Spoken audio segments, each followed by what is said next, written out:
ప్రజా పోరాటాలే ఊపిరిగా భావిస్తూ నిత్యం ఉద్యమాలతో ప్రభుత్వాలను కదిలిస్తున్న నాయకుడు సిపిఐ రాష్ట్ర కార్యదర్శి మాజీ ఎమ్మెల్యే కామ్రేడ్ రామకృష్ణ జన్మదిన వేడుకలు అనంతపురం జిల్లాలో నిర్వహించారు. నగరంలోని ప్రభుత్వాసుపత్రి వద్ద రోగులకు వారి అటెండర్లకు అన్నదాన కార్యక్రమం నిర్వహించారు. ఈ కార్యక్రమంలో సిపిఐ జిల్లా కార్యదర్శి జాఫర్, పూర్వ ఏఎస్ఎఫ్ నాయకుడు, ఇతర కమ్యూనిస్టు పార్టీ నాయకులు పెద్ద ఎత్తున పాల్గొన్నారు. ఈ సందర్భంగా రేపటి రామాంజనేయులు మాట్లాడుతూ రామకృష్ణ విద్యార్థి దశ నుంచే అనేక పోరాటాలు చేశారన్నారు. ఆయన చేసిన ఉద్యమాలు మాలాంటి వారికి స్ఫూర్తిగా ఉండేవన్నారు. 5 ఏళ్ల పాటు ఎమ్మెల్యేగా ఉన్నా ఎక్కడ అవినీతి మచ్చ లేకుండా పనిచేశారన్నారు. అని చెప్పేసి ఈ రోజు నిర్ణయించుకొని ఈ కార్యక్రమానికి పూనుకోవడం జరిగింది.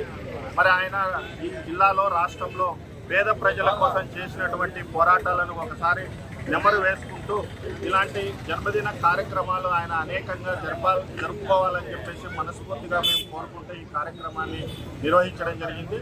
మాలాంటి మాజీ ఏఎస్ఎఫ్ నాయకులకి ఆయన ఎంతో స్ఫూర్తినిచ్చారు. నిస్వార్థంగా ఈ రోజుకి కూడా కమ్యూనిస్ట్ పార్టీలో పనిచేస్తూ కొనసాగుతున్నారు. ఆయనకంటూ ఉంది ఒక కుటుంబం అంటే అది కేవలము పేద ప్రజల ఒక కుటుంబం లాగానే ఆయన వీలయ్యి రాష్ట్రం కోసం ఈ రోజుకి కూడా నిరంతరం ఆయన కమ్యూనిస్ట్ పార్టీలో నిస్వార్థంగా సేవ చేస్తున్నటువంటి మరి ప్రజానాయకుడు రామకృష్ణ గారు.